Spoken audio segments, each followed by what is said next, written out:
All right, welcome back, ladies and gentlemen, boys and girls, to the broadcast here. We got game number 2 now coming at you, our best of 3, NiP versus Team Singularity.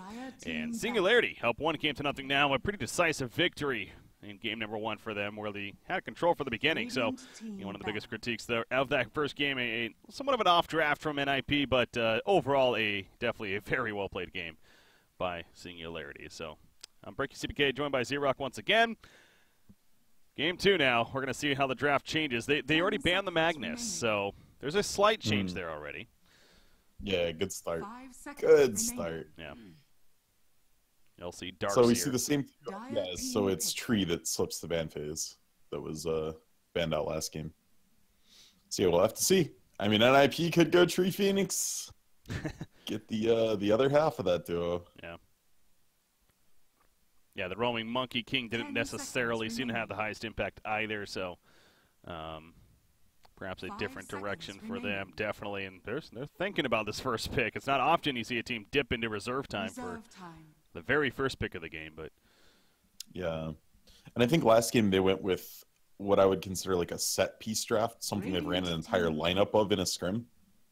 And so when you're making something like that, you're scared because you're giving up power picks. If you know you want these 5 heroes and you think you can get all 5 viably, you may have to give up something like the Tree or the Warlock, or, I mean, there's a whole bunch of things. Abaddon's still in the pool. Yeah. And so they're probably having that debate of, do we want to try to execute an us strategy again, or do we grab the premium picks like Tree when they're sitting on the table? CM is still in the pool too. Yeah, Tree CM is an insane opening here. Yeah. I didn't even have to think about that. It was just going to be those two. Well done. And that is a strong start yet again here. A little more defensive, you can argue, compared to the Magnus Crystal Maiden for sure, but it's still has a very good power. Obviously, when it comes to team fight, you know, you got the RP now compared to the Overgrowth, and you got the map control from Tree and Protector as far as roaming around is very powerful, though. So maybe not as strong of initiation, but at the same time, a lot more map presence now on the side of Singularity. So what does NiP do to react to that? What was their second pick last game? The Terrorblade, right? So yes. Okay. They're going to go Phoenix again. Jeez. So I think they feel like they just mis-executed, which they did. I mean, huge save your teammate syndrome, huge awkward fights where they were always man down or 2 men down. So maybe they feel like our draft wasn't the issue. Let's redo this whole thing. They cut the mag out of it, which is, you know, at least a change, forces something out of Singularity that's new. But I always have an issue if you literally have an intention of drafting the exact same 5. Even if you felt like you just mis-executed and your draft was better, you kind of have it in your mindset, right, that you lost last game with it. And it's not a good attitude to go into the next game with. Yeah. It's tough, it is. And, you know, I mean, they have been playing a couple of events. They have been practicing as this team. So I know I brought that up, that idea last game. I understand that, yes, they have actually been practicing a little bit. But still, even with that, they're still overall a newer team. But clearly this is a strategy that they have been working on, and they want to be able to execute it in a game. So I'm with you there, though. It's you got to be careful with that fine line of doing a somewhat unique style of strategy and, you know, going from one game to the next, how it just flopped the first game, it just felt like. So, but we'll see how that changes up this time around. I mean, will Singularity even care to ban like the Terrorblade? They don't. They just ban the Ember Spirit in the Nyx here, and they're going to leave all the same options open for NiP that they had last game. So the Monkey Phoenix duo is supposed to have a similar concept with the Tree Phoenix, where Overgrowth secures you getting the Supernova off. For Monkey King, it's supposed to be if he can set up Wukong's command in the same AoE as Supernova, they have to commit to killing the egg, but they're going to be taking so much damage committing to killing the egg that it puts them in a really awkward spot. Yeah.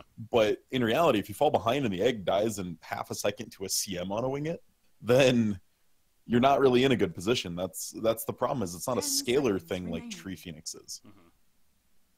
So yeah, we'll have to see. The early game cannot be the hemorrhage that it was last game. Third pick for Singularity.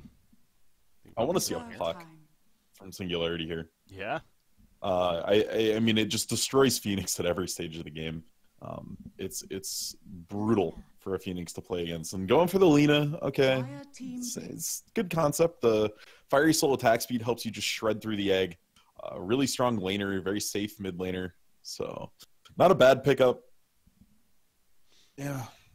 I'm just curious to see what NiP answers with, because they had the possibility of that flex TB where they could have ran at mid against the TA, which is still a very good matchup, but instead opted for a hard counter pick. So we'll have to see if they do the same thing here, because I don't think Veno is as good into Lina as it is into TA. No. Yeah, we see the TA banned out obviously as well. Now this time around with the Troll Warlord on top of that, so yeah, Lina as the option instead for Singularity. And now what do they like in the matchup against her? They don't necessarily have to go that here with a third pick by any means, but something that's they're thinking about. And okay, it's gonna still be the same draft. They picked terribly now. So we'll have to see. Sand King, Veno would be the last two. They're both still open. Yep. And if you're Singularity, you saw the way that went last time. I don't think you ban any of it. No, no, you do not. I know their lineup is already a little bit different again, but it's, yeah, with how well that went for you, I think you're fine giving that to them. But if anything, I think this lineup is better against it. Like, you don't have that awful matchup if they go the Veno again in mid. Lina does very well into Veno. And at 6, the Veno, if he's pressured at all, just dies. Like, if you have a Veno at 2/3 HP and you're playing up on the wave as Lina, the second you hit 6, you just QR and the Veno dies. You don't even have to hit the stun. Yeah. So, yeah, I think this is Singularity giving them that entire last draft, but with that in mind, picking better matchups for it. See, I mean, those three, I guess, is Abaddon here, Abaddon, as I like to call him, for Singularity with that 4th pick. So, God, they got him with a Treant Protector. This is a bulky team of sorts on the side of Singularity. Yeah. Their big issue is going to be damage output until much later in the game. Your Lina obviously very strong in the early to mid game, anything post 6. But Abaddon's damage is really subtle until he gets a Radiance. And that's when it's just kind of like, oh, we left him alive in a fight. He killed us all. But it's going to take a while for that to come online. They need an early game, high DPS carry.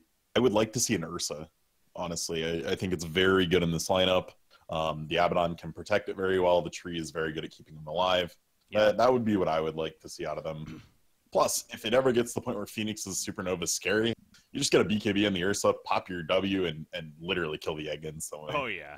It just drops right there. That's exactly what I was going to say, too. So that does seem like a pretty fine final pick here. And he called last game pretty well, so I wouldn't be surprised if Singularity has a similar logic there. 4th pick for NiP. Again, Veno as well as Sand King were the picks last game. I cannot see them going Veno again. There's no way they go Veno again. Like Sand King, sure, but not Veno. Yeah, and I think what they go here will kind of be indicative of, was the Veno part of the strategy, or did they just pick that because, hey, Veno beats TA really hard, let's pick a Veno? Mm-hmm. Because, as I've been saying over and over, the TB is an insanely good matchup in the TA. I don't know why they didn't take that.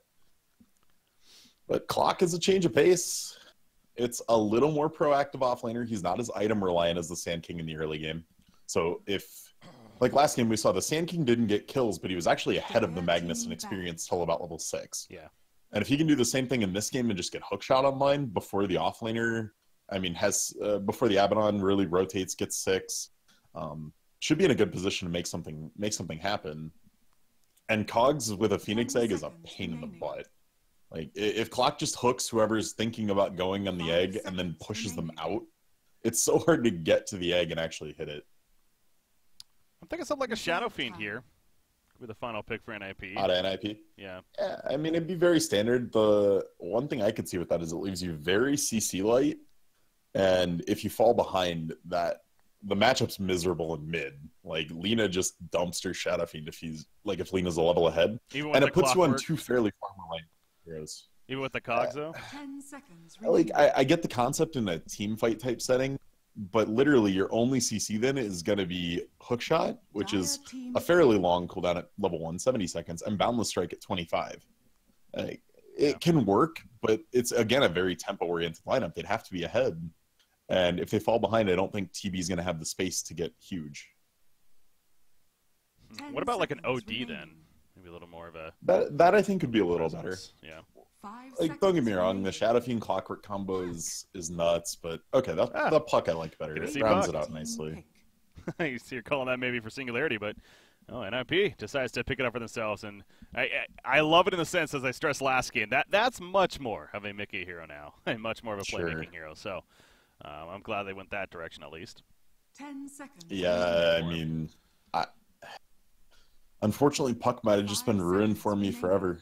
The Sumail play in the Rush pit against SG is just, it's the best thing since the $1 Million Coil, if not better. I mean, it was insane. So yeah, we'll have to see if Mikke can make those same kind of plays. And Puck is a confidence hero. If you're very confident in what you can do, that hero has the most disgusting limits. You can dive into the most stupid stuff, get yourself out every single time, and just make these massive plays. And I believe, if I'm not mistaken, I think he likes to go the Dagon build. You know, the early just Sure. amped burst damage build. So we'll see what kind of style he goes for this game. But Singularity, they still need their one positioning here. Their final pick, and they yet again got plenty of time to decide it. Yeah, I don't like the Jug as much here. Without Empower, I don't think it's quite as good. It's not to say it's necessarily a bad pick, but I just think something a little more explosive. The Lifestealer would have still been okay, but that's banned out. I really think Ursa is a solid pickup here. It's a little worse into the puck clock. Kind of just becomes a pain. I'm just wondering when we're going to see Drow strats come back. Like, I don't think we're that far off of a meta where Drow gets to be good again, but The question is, do you really want to? not really. Okay, they go with the Jug again. I mean, it's not bad. He's just gonna struggle a little bit to get in and involved in fights in the same way that he did last game. Last game, you had the most beautiful initiation ever. You had a Magnus with a stupid early blink dagger and a Slardar with a pretty quick timing as well. Made it super easy for Jug to get in and get stuff done. This game, it's going to be a lot harder. Your initiation is whatever Lena can catch with a Light Strike Array and basically tree. So, yeah, we'll have to see. Yeah, so NiP, again, maybe a little bit more, a little stronger of a draft even, perhaps on paper, but at the same time, and they still have the three initial heroes that were very similar to last game, so swapping up the final two with the Clockwork and the Puck now. We'll see if that change of pace, as well as obviously the matchup in itself, was enough to 10 seconds remaining. put them ahead now. But Singularity, the ones that are up 1-0 again, they go back to as well. There's a lot more than just the draft. They looked very good last game too, so NiP definitely needing to tune things here in game 2 as far as their play goes. So, let's watch the towers go up to level 0. Oh man. See, if it at least showed the levels and everything, then okay, it'd be somewhat entertaining. But the fact that it's just nothing, it's broken right now entirely. It's just kind of. I mean, this is one of the first set of official games since the compendium, so yeah, I'm sure Volvo will fix, but give it some time. Hey, it was a sweet compendium. A lot of cool stuff in this compendium, to be fair. Yeah, I have issues with unobtainable things that are stupidly high compendium levels. Like, what's the Kunkka quest? You got to hit level like 250 on your compendium to unlock it. Do you? It's kind of crazy. I haven't looked that much into all that the later level stuff. Yeah, at 20 or level 250, you get a new quest line that if you finish it, turns Kunkka's ghost ship into a whale or a shark. That's hilarious. Shark. Mm-hmm. I'm excited to start seeing that. So, talking more so about the matchups and the way this game is going to play out, the Era has an easier game in this game in staying alive, provided he keeps his distance from the Lina. If he doesn't get Lagooned to the face and instantly die in every fight, the damage is a lot flatter. The offlaner can't CC you in this game. It's an Abaddon. It's going to come out very steady, very slow damage. CM Tree is not a super high DPS support combo. So in reality, he should be able to get more Sunders off than last game, because that was rough. He died with Sunder up a lot. Yeah. So hopefully it should be a little better, provided Lena doesn't just go out of control to the point she can just blink R on TB and kill him. The battle begins. Well, again, it's going to be that early game to help decide things as well. As last game, Singularity just got so far ahead, and with the roaming earlier on, the middle lane, that top lane we mentioned, Phoenix dying 2 to 3 times by himself against that Magnus in that case. So, again, against the Abaddon, you'd figure that's not going to happen, but the potential is there if he's not careful. So, now, off the bat, Monkey King is going to be up here off the bat, so it's already a little different. Oh, man, he's held his skill point so far. I'm so proud of you, honey. You're learning. I mean, we'll see if he actually goes there or not, but... Well, he didn't go in Orb of Venom, which devalues going Jingu quite a bit early game. They do have the Sentry already down here, though, if Kakor gets greedy.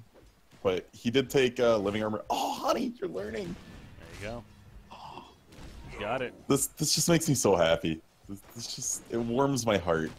You got to adjust sometimes. Make those adjustments, and he's doing that here. So he is going to pick it up at least from the beginning. Now, with that said, I mean, Tree and Protector Abaddon, you're not killing any of these, right? Like, more than likely not. But in reality, what this does is once this Monkey King leeches level 2 or 3 off pulls, bottom lane becomes a very viable kill target. Clockwork versus Juggernaut's very interesting because if Trixie's good with these cogs and he's already shown he is, he's burning the Jug's mana off. And with Jug not having mana, Trixie's never at risk of dying here. And if Monkey hits a decent rotation, they just kill either of these people. Like the Jug and the CM both will die. Top lane, Tree and Protector and Abaddon, not afraid to be aggressive though, for obvious reasons right here. Insanity's got to be careful. This tree will chunk him. The tree's doing pure damage at level 1 to it. Phoenix. So literally every hit's 93 damage. Kind of clumped up right here. Those fire spirits being sent out, and Kakor's the one that's in a little bit of trouble. Yeah, Honey passive's procced. You got to be careful. Keeping that distance now, and they're going to fall back, probably Shrine up right here. That'll be fine. I'm not a big fan of the living armor take from Tree here. If he took Invis at level 1 and just kind of felt out where the sentries were, Insania couldn't have been anywhere other than under his sentry. I was watching that the whole time. Mickey, he had already used his phase shift earlier, and Nisha ended up landing the Phoenix Slave right there, and then a couple of auto attacks. He could not get away. Even with the Fairy Fire US wasn't enough, so got a little too aggressive there in the face of Lena, and Lena just made him pay. Did Lena actually connect with the Light Striker at the stun? Honestly, I think that's what he dodged initially. Okay. And then that's what actually allowed Lena to follow up with some damage, though. So I was going to say, that can trip up some mid laners because a lot of Lenas actually are skipping stun at 3, not getting it till 4. So they'll be playing against the level 3 Lena and just not expect the stun to come out. If you catch him with it, it's a lot of damage. Yeah. Now he's a double damage rune, so yeah, very good start for Nisha now. And Mickey having to keep his distance, especially with that DD rune. If he gets caught by an LSA, he is probably dead. In fact, going to get that phase shift use right there. So open window for the next couple of seconds at least. But top lane, see both Hani and Insania keeping their distance as they're being run at. But now Tree and Protector does have that Nature's Guy. Is going to open up right there with the auto attack. However, now Hani jumping in, puts that living armor up. Battels, the shield actually wearing off right there. And they're going to run him down, actually. They would love that kill onto Abaddon, but not going to be enough. Tree imported out. Yeah, he didn't want to force it. Okay. Yeah, Hani needs to grab an Orb of Venom, like, now. He's got enough gold for it. Would have absolutely gotten the kill. But Insania was in so much trouble there. We saw how much damage the Tree did. 6 autos from Tree literally kills Phoenix right now. Mickey, though. He's getting outplayed mid, man. I got to say, he is getting outplayed mid here by Nisha. Nisha's doing a great job on Lena against Mickey. And when Alina gets ahead, this is rough because now she's gonna hit 6 way before you. He's still gonna have level 1 phase shift, and the Lena's gonna be 6, just slamming spells into him constantly. And this regen rune is a nuts pickup for Nisha. Oh, Trixie trying to find a solo kill this whole time, but Elisa doing a great job at getting to the shrine now. LSA will miss, however, so it might not matter in the end, though. He's going to pop the cogs, hope to stay alive somehow, but Nisha will finish the job and is now on a killing spree on top of that. So he's talking about a good start. Top play, by the way. A lot of action coming out up here. Boundless Strike activated. You see Era running them down. No Metamorphosis, though, so not the most assistance coming out. But Pat tells it is more than enough. Great job blocking as well with the illusion on top of that in front of him. So very good kill on Abaddon. It's got to feel good to at least to get a kill on the board. If you're NiP needs some traction. I mean, it would be soul crushing to go out in this qualifier 2-0. Yeah. I mean, at the same time, again, Singularity with the way they're playing. Nick is dead again. Is he? Oh my god. He's maybe? Nope. Yeah, that's good. Oh! Ooh, good phase shift. Yeah, the timing. Jeez. Yeah, he even used the Laguna Blade there. Mm-hmm. Oh, managed just to... I like how he could survive through that, but not the earlier interactions, but... You know, Nisha, even without getting that kill, I mean, he just takes over the lane again. I mean, obviously, Monkey King being here is going to be a little bit of a deterrent. But Puck still needs a half a level before he has his Dream Coil and any bit of a threat for a kill, really. And Coil doesn't add damage like a Laguna. It doesn't necessarily mean you're going to get a kill on Lena. And there's always the risk that if all you're bringing is Monkey, that she just double kills you guys. She just stands there and Gatling guns into you. This could also get dangerous too if Elisa decides to roam mid. No, he's going to farm instead in the aggressive jungle up here. Try to keep those levels up. Level 4 currently, so doing a great job. Bottom lane, how's Juggernaut been doing? Guess what? He's been doing just fine. 43 and 5 down here compared to the 38 and 20 Terrorblade. So even though mid's been a total and utter disaster for NiP, their offlane's been their saving grace. Trixie's 5 already to the level 2 on Abaddon and Tree. Like they're just now picking up 3 off this wave. And this is the chance they have here. Trixie needs to get 6, get hookshot, and rotate. Yeah. Yeah, he's their momentum early on in this game, so we'll see if he's able to make a play with that. Treant Protector still sitting at the top lane and gonna put that Observer Ward down next to his own sentry. There's a sentry over here from the Dire side that was placed. It's so close. Well, sentry doesn't quite hit the obs. Yeah, it sees the Treant right there, but now actually Phoenix gonna get caught out. Laguna Blade gonna be used, but the Ingress dive, it's still dead. Yeah, he's trying to draw the neutrals in, but not enough, and he goes down. Just watching the death auto during the whole dive. It's like, it's coming, it's coming. Yep, you just know it. And the Nisha even turns his attention to Mickey, once again, who has a Dream Coil now, but as you said, it's not like some burst damage necessarily. It's not really a big threat for Lina. They would need assistance. Monkey King is that assistance.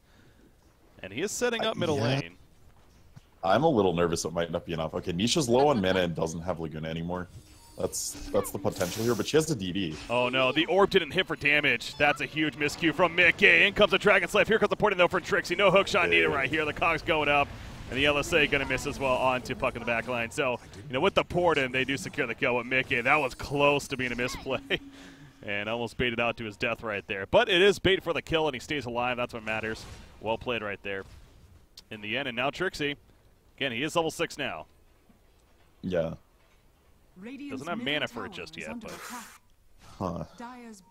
Yeah, he'll be getting some mana, but he'd rather just cogs and battery assault.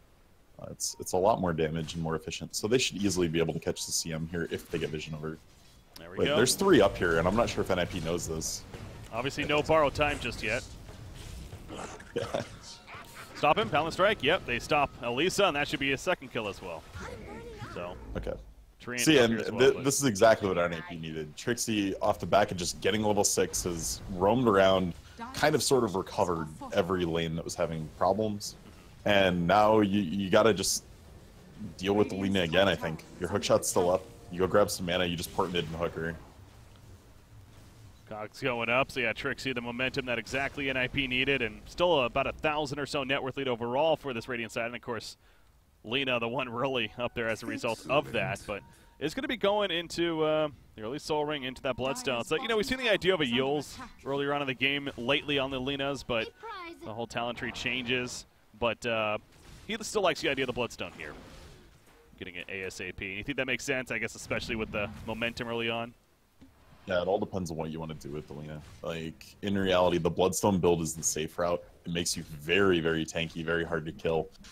And coupled with the fact that she can take respawn at 15 if she wants it, it makes it so she has almost instant respawns. Yeah. It's going to be level 10 right here. Look at this jungle stack, meanwhile, that the Radiant's taken out at the top lane. They're just doing it, kind of working together to make this happen. And their Robotic Shield goes up, and that explodes. Going to be a nice chunk of burst right there, taking out some creeps. But he is low now, and again, no borrowed time, so got to be careful about that. And actually, Terrorblade will come in to finish off the rest of them. So competing for the stacks here in the jungle or either side, and Aaron did a good job of finishing off that last hit as well. He, as far as net worth goes, he's top on his team, but man, he's 1,500 behind this Lina, and only about 200 or 300 behind the Juggernaut, though. Yeah. So you got to compare with, I guess, more so. Yeah, I maybe would have liked to see just a blink out of Nisha here. Reposition, let yourself get the Laguna off on stuff like TB. You can always still go back for the Bloodstone, but it can do so much for you right now in pushing the lead. That was awkward. They hit the shrine and barely waited for Nisha to get mana. Yeah. I guess maybe he has. Oh, he has a regen. That's why. Yeah. Just gonna use it right there. They're gonna find Terrorblade and see you later. 30 seconds. He's out of farm. It's like just like Clockwork Man, except they don't have the hero. They're just doing it in terms of the timing right here. Clockwork on the other side, but cannot save his teammate in that case. Yeah, and the pressure applied top here from Singularity forced so many of the wards out onto this, like, their own jungle on the Dire side. and those wards aren't providing information about where people are middle or where people are rotating. And it's making this a little hard for Trixie. He's wasted a full minute in middle, kind of just waiting for the Lina to return. They're going to scout out the top lane up here, but again, Treant Protector Treant Pretender. Pretending to hide around. No, he is just hiding around and scouting things out. Get some Foo Fighters going on in this game. Mickey top lane, or bottom lane even, has that Dream Coil. But Juggernaut falling back, he actually just got a courier delivery. Oh, and Kakarot's here too now. He's only level 4. But Mickey, he wants this kill on a Juggernaut. It's not easy though. Obviously with the Blade Fury, kind of misses things up a bit. Yeah, if you want to go for this kill, you have to basically place coil so that when the Jug is just running, he pops it and the very instant it starts. There's a silence. Oh.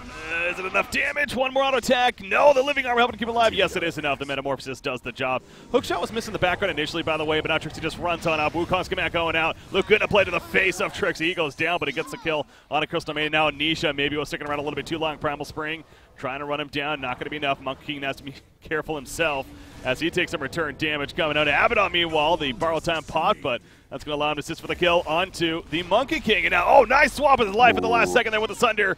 Onto Nisha. Nisha, one auto attack away. Mickey cannot finish stopping. Living Armor keeping him alive. And Living Armor will help him survive in the long run right there. So well played on both sides. Arrow getting a big center off, but unfortunately no turncoat. Now Exotic Deer, he's running back, and he has an Omni Slash, by the way. They get the one kill on the Dream Protector, but Omni Slash coming out right here. No, we get silence at the last second. Big silence right there. Down goes Terrorblade, though, but so does Patos on the Abaddon. Double kill for Arrow, actually, to finish things off, and now Mickey will fall back, and finally that fight coming to a conclusion. Yeah, that clutch silence, though, killing the Juggernaut again.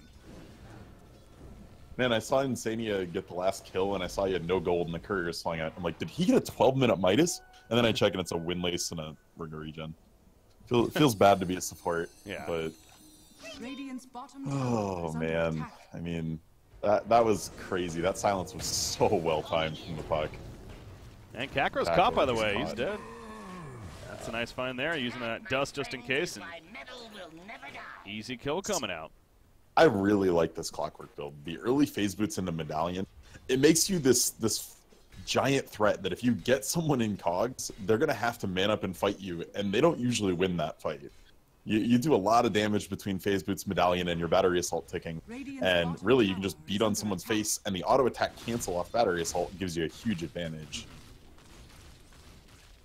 Terrorblade finding some farm in the jungle. He's almost level 10 himself, so going to be big for him. We'll see what he decides to get right here. You know, with the way this game's going, I wouldn't be surprised to see the health regen, frankly, on him. But attack speed, especially for scaling into the later game, is definitely very good as well. So 6 HP regen is a lot right now. Yeah. But in reality, it depends if he thinks he's going to get bursted by Lina or not. HP regen does nothing for you if you just die, like, instantly. That's true. So we'll have to see what he opts for here. He went the health regen, yeah. Okay. Come on, didn't you see the sweet pop-up off to the side? Such a cool feature. I don't know how to read. I don't know if I've ever told you this. Just got to look right, man. You know how to read. Oh, my God. Awkward. Yeah, I mean, American education system. Ah, yeah, well, no, you're from NA. That's right, I forgot. Yeah. Patos, that's a borrowed time activated, so good job right there from NFP. Oh, but not a good job because Hani gets caught out, actually, in the tree, and he gets put down and stunned. Meanwhile, Phoenix in the back on the big Icarus time going out right there on top of the Supernova, and that's just not even going to really matter as far as damage goes because his teammates are cleaning them up in the end.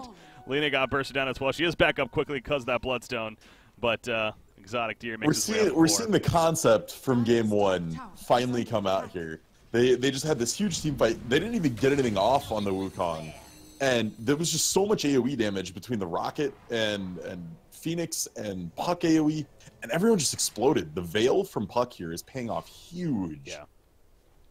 Yeah, you mentioned the Medallion pickup on Clockwork. I mean, they're amping damage because, yeah, the Veil also on a Mickey right here picked up. They have ways to really burst down targets and do plenty of damage as a team in the midst of these fights. So, yeah, with you, it's definitely coming together much cleaner for NiP. This time around, at least. That was the epitome of a tactical feed from Hani. I mean, he had 3 heroes just clustered on him. And Insane, he's like, yep, I'll press R here. Yeah, baited them out pretty well. Bottom lane, speaking of Hani, getting some nice vision for the Dire side. You're at the bottom lane, ready to set up, but No one coming in just yet. Tree and Protector going to run up here. Is level 6 now, so has that overgrowth, and they're going in as a team, actually. Tree in the front lines to scout out first. They may catch Phoenix. Oh, yeah. They're definitely going to Phoenix. You're okay with Phoenix being the sacrificial lamb all game here. Oh, yeah. I mean, almost no net worth. Tree's the only one lower than him, and it's basically just Tranquils. So it's not a huge loss if that's who eats the smoke gank every single time. Yeah, no, that's, if there's going to be a target, of course, he's the one that you're just fine with, and it did waste, not waste, but they used a fair amount of time and some resources to do that, so. Yeah, not the biggest deal for NiP. In fact, that net worth chart overall, it's, again, getting pretty close now, under 1,000 here. Still in favor of Singularity, but getting much closer, and Puck bottom lane, 1,500 gold saved up, so almost has the blink next. Yeah, he needs to get to this. It's a huge way for them to take fights. Hookshot goes wide. So that'll be on cooldown here. So look to pressure this bottom tower. Trixie's still going to run out, though. Again, Kakra nearby applies that Living Seed, and just going to harass, but that's an easy tower kill, though, with that meta form. That's a Yasha finish, the Dragonlance, and Manta style. Coming along very nicely. Middle lane, they're setting up for a defense here. Nisha, he's going to start running away. They catch the Dream Call on a Crystal Maiden, though. And the Lina illusion. Don't forget that one. Ah, yes. That's important. It's a nice little bounty there. So one thing to do note, that the last time Lina died was right after getting the Bloodstone. True. So already starting basically at 3 charges down, which is not where you want to be with a Bloodstone. Really, it's a tempo item. Every death hurts a lot. And yeah, now going to have to recover after that choice. Almost at a Force Staff, which is going to help with the positioning. And the question here is, if you're Singularity, what is it going to take for you to take team fights? Your initiation is not very clean. Without a blink on Lina or a blink on Tree, your initiation is basically NiP runs into you and you try to turn the fight. Yeah. Yeah, that blink on Puck is huge for NiP right now. See what kind of momentum they can make out of that, or more so as Era continues to farm. They want Era. They want Era so bad. Now they're pinging out as if they know that Treant's here. Yeah, they're scanning actually. They'll see them coming in, so Era's going to fall back. They want to go in, actually. That was Hani getting picked up, so they found him in the trees, jumping around. Now Mick is caught out as well. Overgrowth will root him in place. He goes forward with the Illusory Orb, but he's going to be stunned out, and he will end up falling in the end. The Dream Call trying to lock them down. Terrorblade trying to set up. As a result, he still has Sunder to use. He gets a 1 kill on a Tree and Protector as a Freezing Field comes out, though. And now Trixie, he's in a bad spot with that. Gets caught in all that Freezing Field damage, and he will fall. Arrow still in the distance. Trying to run him down, but a 3-for-1 fight in favor of Singularity right there. Hani got picked. Yeah. Why are you going in? Like, that was literally flashbacks to game 1 right there. You start man down, then your Puck dies, and then 2 more you go in. I mean, oh. Yeah, they're doing a great job of finding him in the trees too. Yeah, he almost feels like he's like invulnerable, being in those trees next to them and scouting out. But teams have gotten so much more practice playing against Monkey King now that I feel like, yeah, whenever you're up against a Monkey King, you're constantly cutting down trees. Yeah. And I don't know. I didn't catch when he just initially got caught, but I assume it's something along those lines. That's how he died right there. So. Yeah, and the fact of the matter is Puck blinked in after he died. I mean, it wasn't anything close to the last fight where everyone else was there. It was the start of a team fight. No, he's just like, yeah, you got caught. I'll make plays. Yeah. Mick dove in. And that's fair. Losing 1 is not a big deal. Losing 4 is huge. And now Lina, guess what? She's back up to 12 Bloodstone charges. So just like that. I like the Shadow Blade here over the Force Staff Shed Cube too. Okay. I think this is a much better initiation item for you. It does a ton of damage as well, opting for the 50 damage talent instead of the respawn time. So she hurts, even if she doesn't have skills up. Yeah, Juggernaut hasn't necessarily been skyrocketing, so I wonder if it has a little bit to do with that as well. Figuring that they may be lacking some damage here, so as far as scaling better. So Juggernaut, though, with that said, he has a Manta style in the works, Ultimate Orb in his backpack currently, but Smoke in content from NiP. Metamorphosis is up. Oh, the Nisha's a prime target. They can kill him quickly. Can they? It's the question. Yes, they definitely can, because she's like, yeah, I'm taking my own life. So Suicide's never the answer, man. She finds death right there, and we'll be back up in about 5 seconds. Borrow time is procced again, so that's now on cooldown for 45 seconds here. And he can't feel nearly as comfortable anymore. Yeah, your Lina's back, but Yeah, without borrowed time, I don't know if you even want to think about fighting this. That was a perfect target to find for NiP. Yeah, and then getting the free borrowed time proc was just nuts. And Kakor is trying to scout it out here. This poor guy needs a blink. This is actually a very important tool for them, and he's halfway there. But without that, these fights are very difficult for Singularity. Yeah. Kakor is really hunting, man, with those Tranquil Boots. He's going to see Clockwork right here. They also see Phoenix off to the side, but not going to be able to run them down effectively. Again, Kakor without that blink, he can't really jump in and get a good overgrowth or a bash off. And thus, they should all be fine in the end, unless, I mean, he's still hunting, though. Just be careful not to run in there. There's a couple sentries nearby. In fact, one right there. Yeah, they see him at the last second. Dust comes out. Now Kakor in trouble. And he's going to be cogged on in, so. He literally can't cast overgrowth. It's too slow. That battery assault, strong, man. Yeah, I was going to say. It stops almost every single skill on Radiant. CM can get Crystal Nova off. Abaddon sometimes miscoil, and like Jug can get his stuff off. But everything else just can't be cast if your battery assaulted in cogs. Mickey just went all in right there. Yeah, I don't know if he thought borrowed time was maybe still on cooldown, because if it was, then that's probably killing Abaddon, but he ended up proccing it at least. And the follow-up, though, wasn't really there, unfortunately. So did use the Dream Coil for that. Now, it's not the longest cooldown, only 40 more seconds. Yeah, it's about the same time as borrowed time. I mean, it's within 15 seconds, so you're trading that off 1 for 1. Not a great trade-off, but again, nothing really lost. Yeah. And what we've seen out of Pucks, and most notably out of Kiev, is just the grind to 25. A lot of them riced ridiculously hard. They just took all the farm they could, and as soon as they hit 25, they got the GPM talent, and then just went 6-slotted.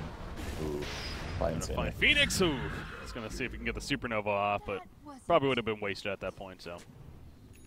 So yeah, I mean, I think there's a lot of potential here for NiP's lineup this game. They're not in as bad of a spot at 22 minutes as they were last game.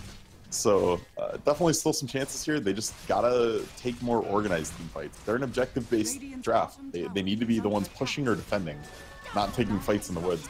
Getting a chance right here to defend. There's initiation opening up with the science metamorphosis. Pop Exotic here taking some good damage, but he gets the support from Abaddon needed, and he'll spin away and be fine. So they not only get the tower kill, but in the end they retreat after a bit used right there. Nisha, meanwhile, still hunting around. No Laguna Blade though. So he's not going to be able to burst down the Terror Blade by any means. He's going to wait for some teammates to come on in, though. Has another Shadow Blade in 10 seconds right here. So they know they're in the area, but it doesn't look like they're going to hang around long enough. Instead, going to fall back and continue to farm elsewhere. So, yeah, Clockwork, he is level 11 now. He just got the Solar Crest. Speaking of that, by the way, Abaddon chose to get a Solar Crest first himself, too. And now he's even going the Vlads on top of that. So, yeah, he's not going the Radiance is what I'm getting at here. You like that decision? Yet. I mean, the Midas, the Vlads is very standard. The Solar Crest is a little bit of a build differentiation, but I think that we're back to the meta where someone has to buy a Solar Crest on your team. And the tree is never going to get it. The CM is... I mean, she needs other things, right? She needs a Force Staff, she needs a Blink. And so that's just the person that could get the gold and get it bought. Terrorblade continues the idea of survivability, gets the 200 health talent as well. They had a sentry down there that saw the tree, and Tree had his own sentry down there too, so it was just a race to who could hatch it at first. Tree won that. Yeah, they also tried to get him down here at the dire right jungle area, and they even dusted, but they didn't catch him. So Kakor's really just constantly being a pain in the ass as far as just keeping their attention. He's so fast. He's almost perma-hasted with just Tranquils. It's ridiculous. Yeah, look at this. He's going to open on a Clockwork, by the way, and there's the LSA setup and the Laguna Blade, and that's just execution at its finest right there. P-God steals it with a miscoil. The jerk. Needs that farm, man. Needs that Radiance eventually. I mean, the Vlads is huge for them here. Their push advantage is so nuts. Lena takes these towers so fast between Fiery Soul and all that damage. Wukong's command after the side. They're going to get the quick kill on a Crystal Maiden. Exotic Tier able to spin away, though, on that Juggernaut, however. And Lena on the back line doing plenty of right clicks. It's Supernova going off, though. In the front here, they're right in the face, though, of the Radiant team. And that's going to be an easy kill onto it as a result. Arrow still hunting around. He has Sunder if need be, man. Style popped right there. Going to send in the illusions and keep them at bay. And the back line's actually Dream Protector's picked off by Mickey. Actually, Honda gets credit for the kill. Now they're going back in on Nisha here on the Lena. Trying to run him down. Patos nearby has another heal coming out in a second right here.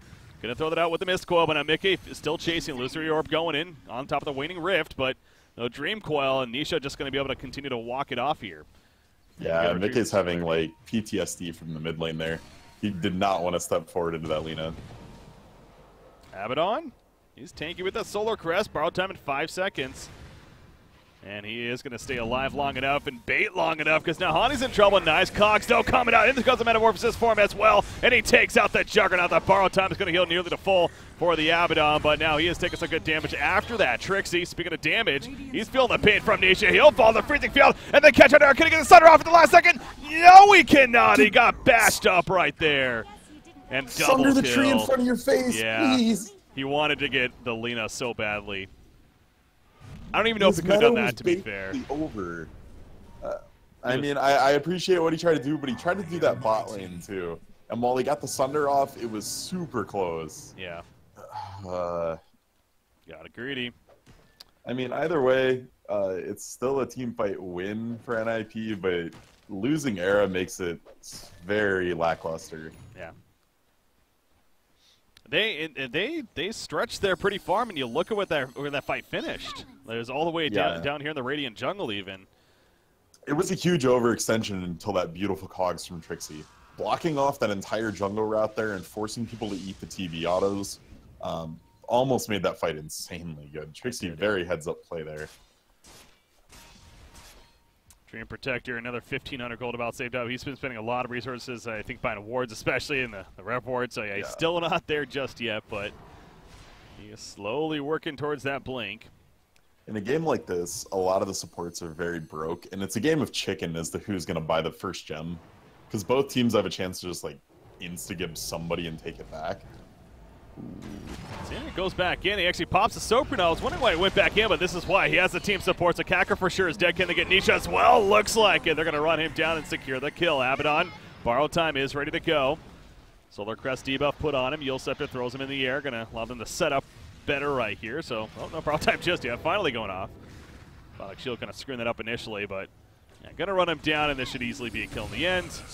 As there we go. So they get 3 picks right there. That's got to feel good for NiP.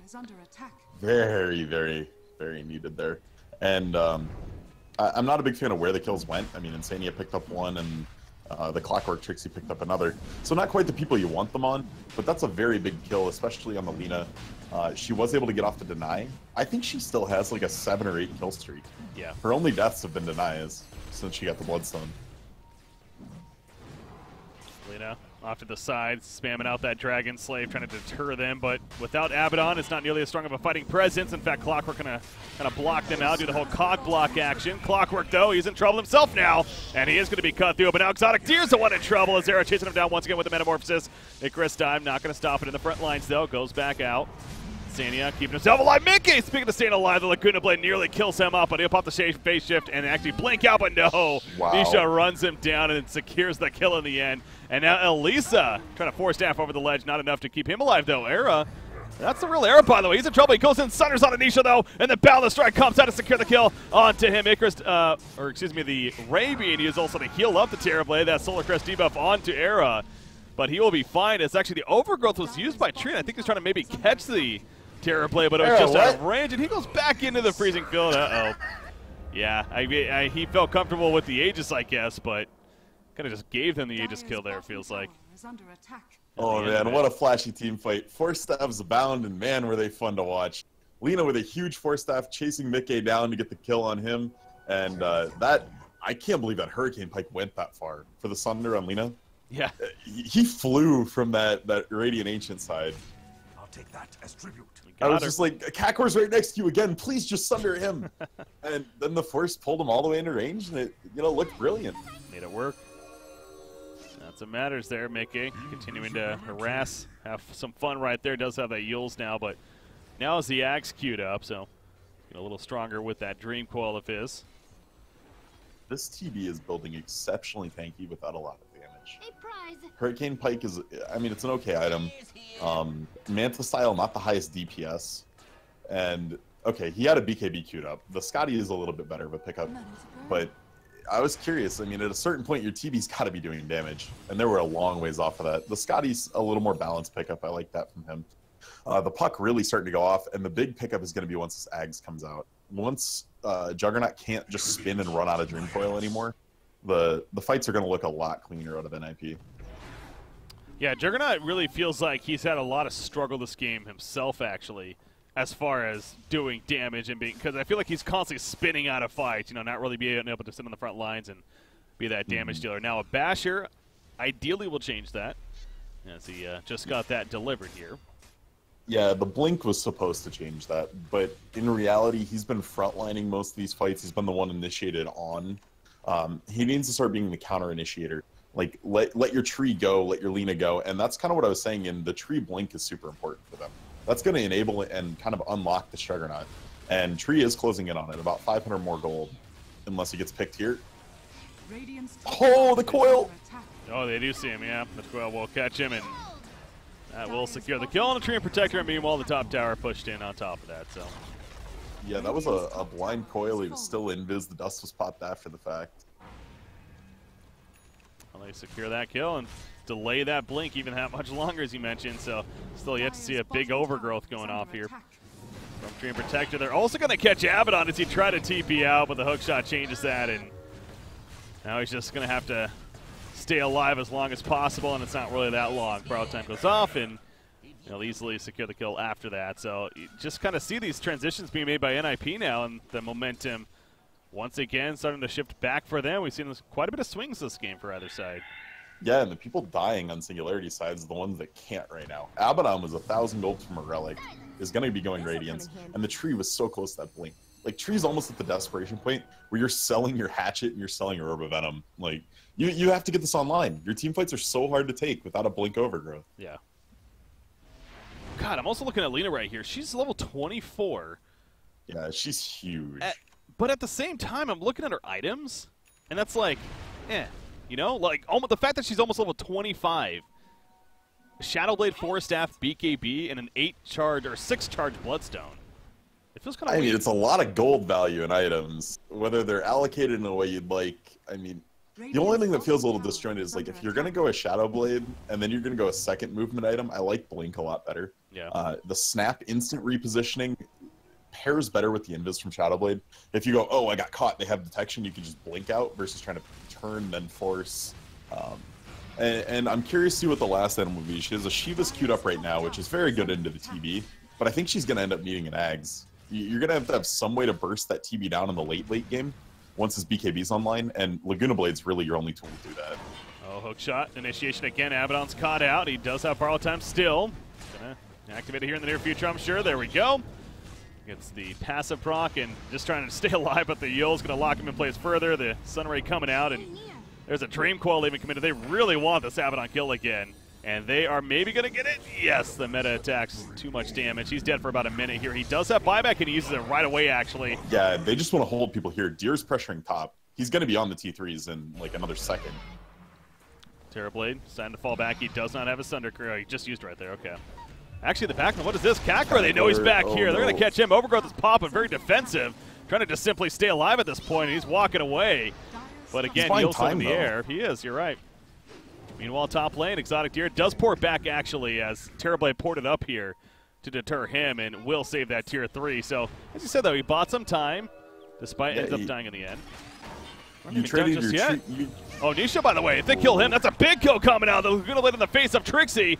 Meanwhile, the Phoenix with the ultimate activated in the backline, so will actually go off right there, and Abaddon takes a stub, but out Nisha, he gets out, gets a support need, a double kill for him to finish it off. Mickey still wants this kill, but he's not going to get it, and he has to blink on out and attempt to run now. But yeah, Singularity is definitely winning that whole exchange. Yeah. In reality, you were very happy with just trading the tree's life for not losing your tier 3. You were already in a fairly bad spot, and your Abaddon was dead. So the tier 3 could have fallen. Instead, they turned it into tree gave up his life for Exotic Deer to take a half of a tier 3. Insanius caught, too. It took them a while. Deer's already waiting at the end path. I love it, yeah. That was very well played. He was waiting exactly where he thought he would go, and he was right. So good catch there. Mickey, Mickey, if he gets bashed, could be in trouble here. Okay, gets the blink out. 1 second. Juggernaut gonna blink in. Oh, there get the root off. This Mickey, he's going back in. Actually, has support coming in, I guess. He's going to pop the phase shift right here as here comes Trixie now. The cogs to block out Exotic Deer. No Omni Slash to be had. And there's a spin yet again from the Juggernaut. Meanwhile, Primal Spring in the back lines. Dust comes out. They want to kill this Crystal Maiden at least, and they are going to be able to kill her. So obviously Juggernaut TP'd out there with that spin. So nice turn kill, however, for NiP. Yeah, that's kind of what you're saying. The Jug's just a little bit behind. He doesn't have that damage that you want to see right now, and really starting to show. And the item builds he's going are very control-oriented. Scotty, Basher, Blink. These are not high DPS items. So really don't look for him to be this huge battling force. He's just going to be this nice, tanky, sustained frontliner. Yeah. Almost paired with the Abaddon, like a very similar style. They're relying on Lina to do damage. I don't want to see a Shiva's out of her. I want to see a Mjolnir. On who? On Lina. On Lina, yeah, okay. She took the Fiery Soul per stack talent, so basically doubling the benefits she's getting out of Fiery Soul. And couple that with the Shadow Blade she already has, she'd be doing such disgusting amounts of right-click damage. That's what I was kind of getting at. Yeah, it's like it's great that she's level 25, getting so many levels, but you know the fact that she has a lot of these mid-tier items, right? And as you mentioned, Shiva's okay. It's good in the defensive sense, but do they really need more defense? So we're gonna have to see what they are able to. Speaking of defense, they have to hold here as Era against Thunder is ready. They're gonna jump niche from the back lines. Phoenix going in, will pop his ulti in the midst of everyone. Exotic Deer up here, spinning on top of it. I don't think it's going to kill him in time. No, oh, he does kill it in time, but it comes at a cost. Juggernaut will fall. He has a buyback if necessary. If there's a buyback on a Treant Protector, going to be used, and that might be enough to scare off NiP. You do see Era, he is somewhat vulnerable. Again, he has Thunder still, but doesn't want to risk it too much here. Although they're still hanging around as if they wouldn't mind pushing back in, actually. Oh, they are going to fall back now. Another Aegis would be nice to get before. Yeah, both teams could posture up for the Aegis. Neither team does Roche especially quickly. Singularities is definitely good between the Solar Crest and 3 right clickers, but I mean, NiP's Aegis, like Roche fighting is awful. Their damage to Roche is super bad. But no, kind of like what you were talking about, it feels like Lina kind of has this identity crisis, right? She can always get to items. And you could go a Blink BKB Ags and have that huge Laguna that pierces BKB. Or you can go right-click and really do this huge frontline damage. Or you can go the build she went kind of with the Bloodstone BKB Shivas, where you're really tanky, but they have enough tanky. You have a tree and an Abaddon, and your Jug is building tanky. Like, somebody's got to give at some point, I feel like, on this lineup and say, I'm going to be the glass cannon. I'm going to be doing the damage. Yeah. Speaking of damage, Butterfly actually just purchased by Terrorblade right here. So, no BKB. Speaking of that item we were possibly seeing earlier, and he's kind of changed his mind on that, and now he even has an MKB queued up on top of that. Yeah, he's going to probably bank gold until he gets enough for buyback and either the whole MKB or a whole BKB, and then double check everyone's items. If the Jug isn't going Butterfly, oh, Jug has his Butterfly done already. He went that instead of Scotty. So that's where that pickup's coming in. Yeah. Puck here. Ag's finish now. All right, so I like this, actually. Deer opting for this Butterfly means he does much more damage, can basically tank through the TB images a lot better, especially if he gets a Solar Crest on him. So now he is your damage dealer. Your Lina's going to be fine being that frontliner, that control. And if they position it like that, they'll be in pretty good shape. Again, another fight to break out. I'm sure Roshan potentially going to be involved. In fact, Terrorblade scouting it. After Kakarot's buyback, look at his gold, though. I mean, this is welfare. I feel so bad for this guy. He's had like 1,700 gold before, and then... Yeah, he almost hit 2K gold, and then like the blink is within reach, and then his hopes and dreams are just dashed. Yeah, that sucks. In 2 levels, he gets a 90 GPM talent. There you go. Get those 2 levels, and maybe that'll help. And then in 20 minutes, he'll have a blink. So Abaddon's Radiance is finished. That's a huge pickup. It really just turns Abaddon into a damage dealer. Because now just from standing in the front lines, he'll be doing thousands of damage in a team fight. Speaking of money, Phoenix actually has the 150 gold per minute talent. Jeez. Level 15. Anyways, Terrorblade, by the way, oh, he's found out right here. He has Sunder. Can he get off in time again? This continues to be the question. Hookshot in. There we go. Using the Sunder right there. The Omni Slash bouncing around, though, from the Juggernaut. But down goes the Tree Protector. Nisha putting in the right clicks, however, into Terrorblade and finishes the job. Meanwhile, the ulti of Phoenix goes off right there, but it's still not enough damage to clean up more kills. In fact, Phoenix going to be picked off, and Honey is also going to be finished off. Triple kill for Nisha, double kill for Exotic Deer, and a complete wipeout in favor of Team Singularity in that fight. 5 for 1. Do they go for Roshan or do they push? They're going to go for Roshan. You grab Rosh here. It's free. One person pushes the mid lane just to set up the creep wave at the tower. CM's a great option for this because she doesn't do anything to Rosh. And then your creep wave's there. You grab the T2. You may poke at the T3, see if you can happen to force an arrow buyback. Because, I mean, they don't know this, but Puck doesn't have buyback. He's there for 40 more seconds right here. So there's a tier 2 tower. Going to be killed off, and Nisha continues progress forward now. 3,500 gold already saved up on her, and a 3,100 on Juggernaut. So that Abyssal Blade is going real. There's the buyback on Terrorblade. As you mentioned, though, without Puck, they lose a lot of strong initiation right there. So easy Rax kills. Yeah, I think they were kind of hoping that the buyback would have deterred them. It did not. I mean, this is fine. It's going to work out because Puck doesn't have buyback, but they could get punished on the back end of this if Trixie hook shots.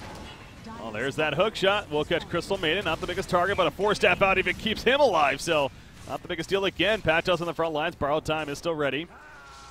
Exotic Deer starting to spin away now as the Living Armor's put up, and now Abaddon. He is going to be run down, actually. Borrowed time popped right there. Supernova up in about 10 seconds if the fight does break out, but doesn't look like that's going to happen. Patos just maybe going to try to take somebody with him, but cannot do that. So, but, you know, even with that quote-unquote hold at the end there, it's, again, they still lost the 2 set of melee racks at least, and that was a buyback on Terrorblade. Yeah, top it off. Yeah, I'm really not a big fan of the way these NiP drafts have come into the late game. Era is not doing the kind of damage you need. He's struggling to get consistent autos off in fights, and not having time to set up that like 3 or 4 image combo with meta running where he's just like gonna pound through one target. And it really just, it's starting to fall flat. That wasn't a terrible team fight for NiP. Trixie got a nice clean initiation off on the Lina, and Lina just BKB'd and right-clicked him. Yeah. And just didn't care. So you're kind of on the struggle bus if you're NiP here. Speaking of the struggle bus right there, Mickey on the struggle bus big time, unfortunately. Nisha just finds him and drops him in about 2 seconds. With the look at that turret, man. He just auto-attacking like a boss right here. Clockwork, that Ghost Scepter, it's not going to save him in the end. Try to hook shot away. Screwed up. Who killed him? Oh, Hani just killed him there. He was trying to hook shot into Hani. Hani juked him. Yeah, that's unfortunate, but, you know, it's just adding insult to injury, really. Yeah, as far as in favor of Singularity. Again, they're the ones that are up 1-0 on the verge of knocking out NiP here in these European qualifiers. And the ZOTAC Cup. I'm going to be honest, there's some relatively unreasonable expectations here on NiP and what they are supposed to accomplish with a roster like this. For those that don't know much about like past Dota stuff, Era was kind of like this legend on Fnatic, and there was a bunch of internal drama. Go look it up if you really want to know the details. It got weird. But it kind of just vanished from the scene for a little while, and everyone was wondering when this guy was going to come back. It was almost like a Zai type thing, and everyone really wants to see this guy succeed. And at this point, this is not the kind of start you want to have. Yeah, but you know, with all that said, it is the kind of the positive from that is it is a newer roster as well, and you have on the other side a team that's been around for a long time. As we mentioned, this is a former Ultimate Attacks team. They happen to be Team Singularity now, but again, they've been around for a long time. We got a big fight breaking out right here. Puck just melts in the midst of that. He's down for 80 more seconds. No buyback to be had. Era from a distance, though, using that Hurricane Peg, trying to finish off Juggernaut at lazy. A Phonic Shield, keep him alive just a little bit longer before the Aegis will be popped, however. They do get the kill on the Abaddon. He is staying dead as well, so Era is doing plenty of damage, speaking of him, in this fight right here. But now Juggernaut in the back lines. They will get the pick off on a Crystal Maiden. Nisha off to the side, though, trying to finish off the Monkey King. Cannot do that, but he's like, all right, Phoenix, you want to fight me, bro? Come at me, bro. He gets the kill right there. Sunder used on a Juggernaut right there from Era. But now he's going to be healed on up, and Exotic Deer goes right in with the Omni Slash, takes out the Monkey King, and Exotic Deer just simply going to run away. Hook shot's going to miss as he sidesteps. Forced it. No, TV Hurricane piked him forward and made him miss. Was that what it was? Yeah, that. Yeah. I was wondering. I thought he just forced after himself, honestly. Oh no. Oh, that is unfortunate. He was trying to help him out, and he goes the wrong direction. Yeah, that's... To be fair, I mean, there is actually a reasonable shot that Jug could have 1v2'd that if he microed his healing ward and kept it alive. But yeah, that's just one of those heartbreaker moments where I'm sure in comms you just don't even know what to say at that point. You just kind of sigh heavily and move forward. That's a 21,000 net worth lead now. So again, the fact that maybe pushing them out at the very end there is just a minor victory of sorts for NiP. They're going to need a hell of a comeback right here if they want to actually win this game and force a third and final game here in the ZOTAC qualifier. So, but yeah, NiP trying to make this newer roster, at least in one of their first events with this newer roster, work right here. And yeah, this is really interesting. The Juggernaut's going to Lincoln's. And if you look on the Dire side here, there is one skill that pops Lincoln's, and that's Sunder. And they have 4 stabs and Yules, but true. He's literally buying it to try to not get sundered. That's the only reason he's getting that item. Yeah. And it's just kind of a key to finish the job. I mean, last fight we did see the Sunder used on him. So, well, as you mentioned, I mean, there are the items. In fact, Terrorblade himself with the Hurricane Pike, of course. It's just, I mean, that's a lot of gold for not Mjolnir. Well, you could argue not getting pushed back to you by the Hurricane Pike is also pretty useful. So it could be, yeah, that's true. Kind of a give and take, but you're right. It's quite a heavy investment, but clearly, they're on the verge of breaking through and winning this game. Oh yeah. So I mean, it doesn't matter. He could sell everything and buy. What was the OD item build? Like somebody made a Reddit post. OD Pixel just bought like 6 perseverances every game. Oh yeah. When he first started Dota. Yeah. Yeah, that's all. I mean, Exotic Tier could do that, and they could probably win the game at this point. I did see that. That was silly. Yeah. This is Singularity just trying to figure out how to truly finish this game now. Lena found some right click. Yeah. I mean, an entire Bloodthorn completed. There you go. That takes care of that. So that's good news for Singularity. Speaking of trying to finish the game with damage here. They're just simply trying to get vision out as best as they can. But, I mean, you look at how dark the map is right now to this Dire side. Other than a mid way in the middle lane, there's nothing. It just feels bad because NiP had such a promising, like, late early game, early mid game where they were winning some big team fights, taking objectives, felt like they had the tempo control, and you never got to the point you finally needed to. Your puck never hit 25, which is crippling. Not getting to that GPM talent hurts so badly. Right now, the Yules could be a sheep. The bottle could be a Dagon 5 if she was just 25 around the same time Lena was. Yeah. Oh, Monkey King continuing to hunt out. We did talk about in that game one especially the draft of NiP and how it just felt off in a lot of ways. They went for a similar draft, at least with the first 3 picks again. And again, this time around, things seemed like they actually were working better and not so better right there. Clockwork, again, the hook shot missing, and he just gets caught out of position even. And he's dead for 45. He would have a buyback. But it still just feels like a little bit funky at times. Yeah. TB almost just needs to sell the treads and buy the MKB out here. Oh, they're going to kind of last-ditch effort right here. BKB's her pop. Lena pops his, actually. You see the Wukong's command in the midst of them, but did a good job of trying to spread out at least. But Juggernaut, he's having a tough time running away right here. However, he will be able to survive in the end. Monkey King is picked off, or maybe not, with the healing ward keeping him alive, though. Great job with the microing. They can't kill off the healing ward as a result, and he stays alive all that time. Nisha actually is going to get picked off. He buys back me, though, and now Exotic Tier is like, yeah, remember me? I got full life. And I got plenty of damage still to be had. Arrows locked down, and that should all but do it. He has a buyback, I guess, but triple kill for Nisha. Coming back into the fight, looking to finish off Mega Creeps. They're buying back on both Puck and Terrorblade, but that's just because why not? This is it for them anyways. I mean, if anyone wants to get a bunch of karma on Reddit, there needs to be a post about NiP and Healing Ward, because literally that was like their biggest downfall. I think that was honestly the biggest mistake in these 2 games, is how much work Healing Ward did in these team fights. Seemed like it was up for a while. To be fair, that one was in the trees quite a bit. He microed that pretty well. It was better, but you have a TV. You throw an illusion behind the Juggernaut, and you just go look for that. At the very least, you push the Healing Ward outside of the Juggernaut's range. Yeah. And I get it's a difficult thing to do, but these are professional players. These are things that need to happen. Well, either way, I mean, 2-0 for Singularity. I'm impressed. Alternate attack showing up here. Yeah.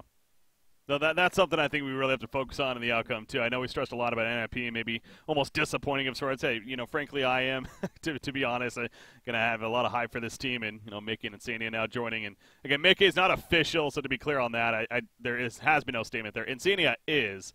He replaced Cinderin, but the point is, hoping for some big things. And this is an event to definitely give them a run for it, but knocked out by Team Singularity, and this is a team that, with the way they play, that I could see them at Taipei with the way that they play. This is a very good-looking team right now, and whoever they play next is definitely has their work cut out for them. So, I don't know if you've looked at the standings yet in this. The only invited team to win their game 1 in the quarterfinals was Empire. Pro Dota dropped their game. Alliance dropped their game. Wait,